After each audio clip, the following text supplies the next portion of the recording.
Assalamu alaikum, everyone, and welcome back to the BeQuran Podcast. I'm Ali. And I'm Fatima.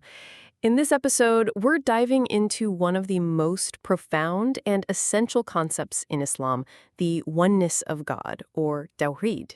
Across history, people have always searched for the divine, but often that search gets redirected toward idols, symbols, and physical objects. Why? What makes the unseen so difficult for us to hold on to? And the material we're exploring today comes from a powerful lecture by Sayed Mohammed Baqer al-Qazwini. In this episode, we present 5 compelling arguments for the oneness of God. We start by addressing a core human challenge. Because we rely so heavily on our 5 senses, the concept of believing in a God we can't see or touch can feel difficult, even unnatural. From the perfect order of the universe to the absence of any rival messengers or scriptures, and even the philosophical consequences of having more than one divine being, we'll break it all down, step by step. If you've ever wondered how Islam frames the concept of God logically and spiritually, this episode is for you. Let's begin. Bismillah. What is the divine? It's probably the biggest question out there. Absolutely. Fundamental. And, well, history shows us humans have had so many different ideas. Pantheons, nature spirits, you name it. A huge spectrum of belief. But there's this interesting thread, isn't there? Especially in older societies, this idea of one creator often pops up. A single source. Yet, weirdly, right next to that belief, you see idols. People needing something tangible to worship. Why is that? And maybe more to the point for us today, what's the actual logic behind saying there can only be one God? Yeah, that pull towards something you can touch, something physical. It's really central, isn't it? It seems so very human. It is, yeah. Challenging. Right, so idols give you that anchor, something physical you can focus on. It's relatable, that human need. So the narrative from the lecture seems to be societies might believe in a creator, but then kind of drift towards idols because the unseen is hard to grasp. Exactly. And the key point they make is that the prophets, their main job historically was to steer people back. Back from polytheism. Back from worshiping lots of things or idols to focusing on the one unseen God. Right. And the absolute core statement for that in the tradition they're discussing is La ilaha illallah, which means? Well, it does 2 things. First, it negates. It says no to all other gods. Then it affirms there is only one God. The declaration of oneness. That's it. Tawhid in Arabic. So our mission here is to really unpack the arguments the source presents, the logical, philosophical reasons why there would be just one creator, and pull out the key takeaways for you. Okay, sounds good. Let's jump into that first argument then. They start with the universe. Right. The first proof is all about the universe itself. Its unity, its consistency. How so? Well, look around or, look up the cosmos, physics, gravity, ecosystems here on Earth. It all works together. It does. The source really stresses this. We see one system, incredibly complex, sure, but also incredibly consistent, governed by the same basic laws everywhere. Okay. And this order, this uniformity, they argue points strongly towards one designer, one source, one origin for it all. The whole creation runs on this single framework. And the logic is, if you had, say, 2 gods involved. Yeah. If there were 2 or more trying to design or run things, you'd inevitably get clashes, disagreements. Their wills wouldn't always align. Makes sense. You'd expect inconsistency, maybe chaos. Exactly. The universe wouldn't be this stable, predictable thing we observe. It wouldn't follow these constant laws.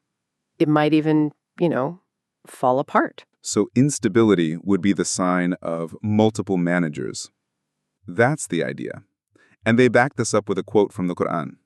Surah Al-Imran, verse 22. It essentially says if there were other gods besides Allah, the heavens and the earth would have been ruined. Wow. Okay, so the Quran explicitly makes that connection. It paints a picture of cosmic collapse if there wasn't that single authority. The source also uses some simpler analogies, Like what? like one brain commanding your body. If you had two brains trying to give orders, Think of chaos. right, or one president for a company, you need one source for consistent direction. Got it. One source of order is for a consistent system. Yeah. And they mentioned in another verse, too, basically saying, if there were multiple gods, each would probably have their own separate creation, their own system, And they'd likely try to dominate each other. which again would disrupt the unified system we actually see. Precisely. So the big takeaway from this first argument is the sheer order and unity of the universe is powerful evidence for one single unchallenged creator. Okay, a unified cosmos suggests a unified cause. Makes sense. And what's argument number two? Argument number two shifts focus to something that's missing. The total lack of any evidence, messengers. Miracles, books from any supposed second god. Okay. So the idea is the first god, the one talked about in monotheism, has Supposedly sent prophets, signs, scriptures, loads of them throughout history, and the source points out they all carry the same basic message, worship the one God. right? Monotheism, consistently. So the question becomes, if there's another God out there, where are his signs? Where are his messengers? Why hasn't he sent any books? Why isn't he making himself known in the same way? Good question. Is there any specific source they cite for this? Yes, they mention a hadith, advice from Imam Ali ibn Abi Talib to his son. He basically says, look, son, if your Lord had a partner, another God, that partner would have sent his own messengers. You'd see signs of his power and authority. Implying that the absence of those signs is significant. Very significant. Now, the source does anticipate a counterargument. Well, what if this second God just made a totally different universe? Yeah, And they kind of stay out of each other's business? like cosmic neighbors who don't interact. Sort of, yeah. But the rebuttal offered is quite strong. The God of this universe, the one who's been sending all the messages, he explicitly and repeatedly denies that any other God exists. In every book, through every messenger, the message is, there is no God but me. Right. So that forces a critical question, doesn't it? The source asks, is this God telling the truth or is he lying? Right. If he's telling the truth, well, case closed, one God. But the source argues if he's lying about something so fundamental, can he really be God? Isn't truthfulness essential to divinity? That's a powerful point. And there's another layer. If the second God does exist, and the first God is constantly denying him, telling people not to worship the first God alone, maybe even punishing those who don't worship the first God alone, then what kind of God is this second one? Why is he just silent? Why no defense, no counter messengers, no assertion of his own right or authority against this denial? It suggests a lack of power or perhaps existence from the second hypothetical God. His inaction speaks volumes. Exactly. It really undermines the idea of a co-equal second deity. So the insight here is that the consistent, singular message from known prophets, combined with the utter silence from any other supposed divine source, strongly argues against another God being involved here. Okay, fascinating logic there. What's the third argument for witness? The third one focuses on God's nature itself, specifically his absolute perfection and completeness, his being totally above any kind of need. So the idea that being the sole creator, owner, manager of everything is actually a sign of that perfection. Precisely. It's presented as the ultimate expression of completeness, superiority, self-sufficiency. God, by definition in this view, doesn't need anything. He's not limited, not weak, not dependent. And how does that relate to the idea of multiple gods? Well, the logic goes like this. If there was a second God, the first God would inevitably have to interact with him, right? to coordinate, manage creation together. They need to work things out, negotiate, compromise. Exactly. Share authority, maybe divide up tasks. But the very act of needing to negotiate or compromise or share power with another being, that introduces a need, a limitation. So the first God wouldn't be totally independent anymore. He'd be dependent on reaching an agreement or coexisting with the second one. That's the point. And that dependence, that limitation, contradicts the core concept of God being absolute, infinite, and completely needless. If God needs something, even just an agreement with another God, he's no longer the absolute self-sufficient power. He becomes limited. And a limited being can't be that infinite divine power. That's the crux of it. So the insight from this third argument is that God's inherent perfection and lack of need logically implies he must be absolutely independent, which is only really possible if he's the sole, unchallenged, divine reality. No need for partners or negotiations. That makes a lot of sense. His very nature argues against needing a partner. Okay, on to the fourth argument. The fourth one gets into some logical scenarios. It basically says, if you imagine two gods, any way you slice it, it leads to problems: limitation, uselessness, redundancy. They look at three main possibilities. Okay, let's break them down. Scenario 1, both gods need each other. They're dependent. Right. If they both relied on each other to create or run the universe, the source argues that's a major weakness for both. Neither is truly independent. Neither is all-powerful on their own. And beings that are dependent, needy, aren't really worthy of that ultimate status of God, who should be the independent source of everything. So mutual need equals mutual limitation. Got it. What's scenario 2? One God is fully capable, independent, but the other one is dependent on the first. In that case, the source asks, what's the point of the second dependent God? He's redundant. Pretty much. If the first guy can do everything perfectly well on his own, why have this second, less capable, dependent being hanging around? What does he add? It becomes useless, essentially. Okay. And the third scenario. What if both gods are totally independent? And fully capable on their own? Well, again, the source raises the question of redundancy. If one independent, all-powerful God is perfectly sufficient to create and manage everything, why is there a second one? What function does he serve? Exactly. What does he add? It still leads to one of them being effectively useless because the other one has it all covered.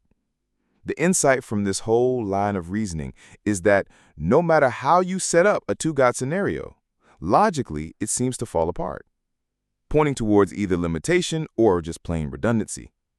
It strengthens the case for one single sufficient God. It really does seem to logically box out the possibility of multiple gods, doesn't it? Now, speaking of capability, the source apparently addressed a specific audience question about God creating in 6 days and then resting, implying he got tired. Ah, yes, that came up. The source tackles that directly. It clarifies that this idea, God resting because he was fatigued, is seen in their source material as a misunderstanding.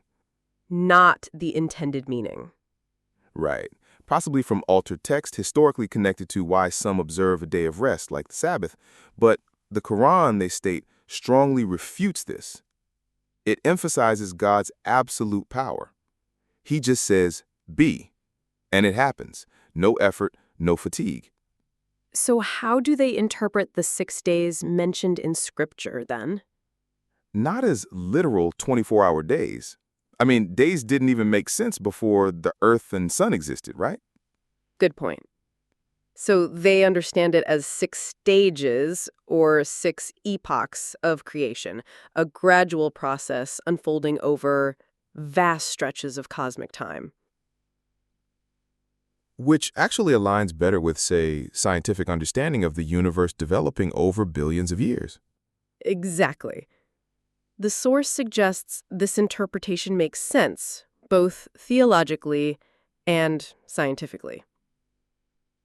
These stages represent the universe evolving, with humanity arriving in the final prepared stage long after other life forms had existed. That's a helpful clarification. Reframing days as stages makes a big difference. Okay, so that covers argument 4. What's the fifth and final one? It sounds a bit more philosophical. Dalil al-Fujah. Yeah, the proof of the gap or proof of the marker. This one digs a bit deeper philosophically. But the core idea is actually quite neat. Lay it on us.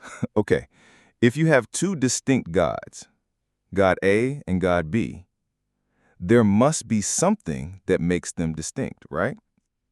Something that differentiates A from B. Otherwise, they'd just be identical, one and the same.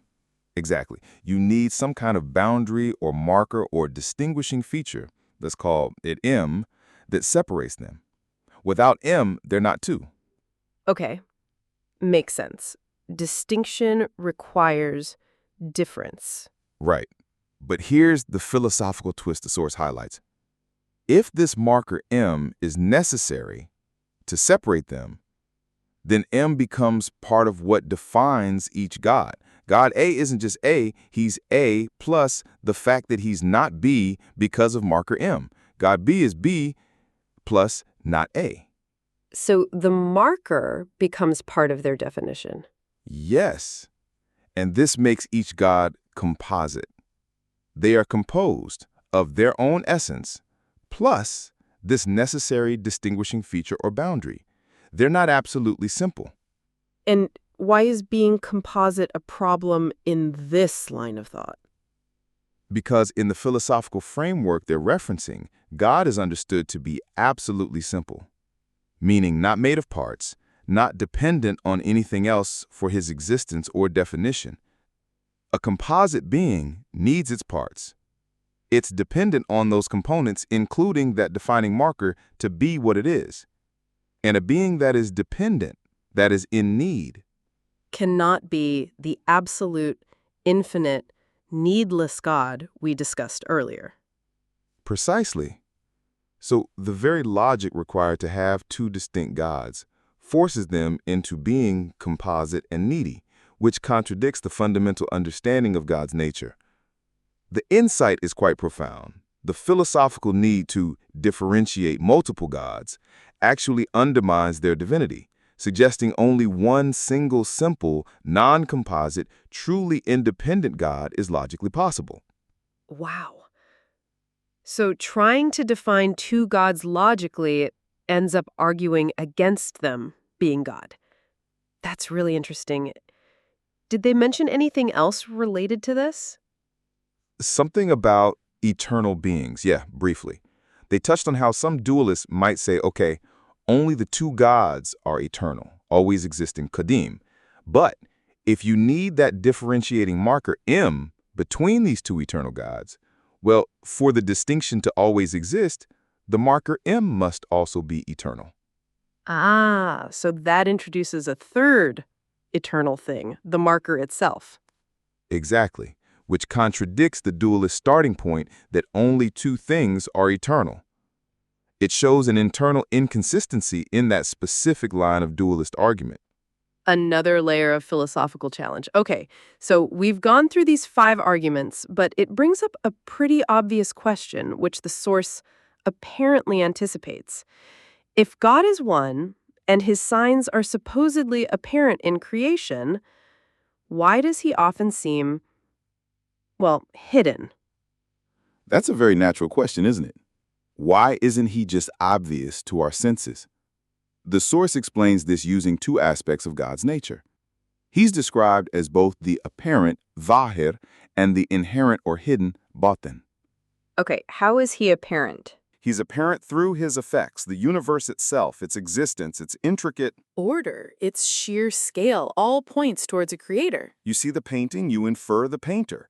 And through our own minds, too, yes, through intellect, we recognize we're dependent beings. We didn't create ourselves. That logically leads, they argue, to the idea of an independent, necessary cause, God. So his existence is apparent through reason and observation of creation. But then, how is he simultaneously hidden or inherent? He's hidden, the source explains, because his actual essence, his ultimate reality, is infinite and unlimited. And we are... Well, we're not. We're finite, limited. Exactly. Our minds, our senses, they're tools designed for this limited physical world. They have capacities, but they also have limits. God, being infinite and non-physical, is fundamentally beyond the grasp of these limited tools. like trying to measure the ocean with a teaspoon. Kind of, yeah. Or the source's analogy, trying to pour an unlimited amount of water into a limited cup is just impossible. Wow. Our finite consciousness cannot fully encompass or comprehend an infinite reality. So the source suggests God has, in a sense, blocked his creation from fully knowing him, not arbitrarily, but because it's an inherent impossibility given the vast difference between the limited creature and the unlimited creator. So he's apparent in his signs, but hidden in his essence because he's beyond our capacity. That explains the paradox. It offers a framework for understanding it, yes. Now, the source apparently wraps up the arguments with a little story, an anecdote. Yeah, a short, quite witty one involving Imam al-Rida, peace be upon him, and someone who believed in two gods, a dualist. Oh, how did that interaction go? Well, the story goes, the dualist comes up and states his belief. There are two gods. Okay, and the Imam's response? The Imam just looks at him and says something like, by you saying two, you have proven there is only one. Wait, how does saying two prove one? That sounds clever. It is.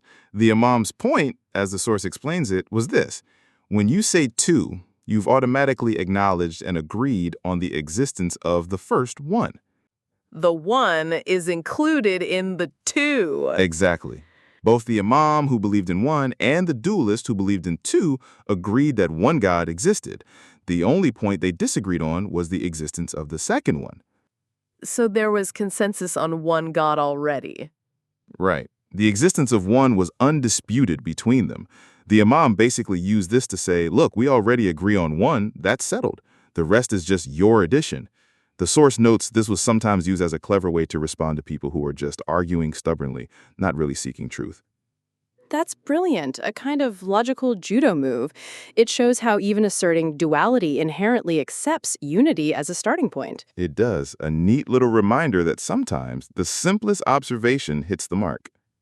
So, stepping back and looking at everything we've covered from this source, we started with Tawhid, that core idea of oneness, and why people might lean towards idols. The tangible versus the unseen. Then we worked through the 5 specific arguments presented. The universe's unity, pointing to one source. The complete lack of signs from any second God. God's perfection, meaning he can't need a partner. The logical redundancy or limitation in any multi-God scenario. And that philosophical point about needing a marker, making God's composite and therefore not truly God. Right. We unpacked each of those lines of reasoning. And we also touched on that idea of God being both apparent in his signs, but hidden in his ultimate essence because our limited minds can't grasp the unlimited. Yeah, these are all specific points and angles from the source designed to give you intellectual tools, logical frameworks, not just faith statements, for thinking about this core concept. Hopefully you've picked up some specific arguments, analogies, and ways to approach this idea more deeply. Definitely. And maybe here's a final thought to leave you with, building on that last point about the limited versus the unlimited. If the ultimate reality, God, is truly beyond the complete grasp of our finite human minds, what is that fundamental difference between us, the limited creation, and the unlimited creator, really imply about knowledge itself? about our ability to ever truly know anything in its absolute entirety. Something to chew on.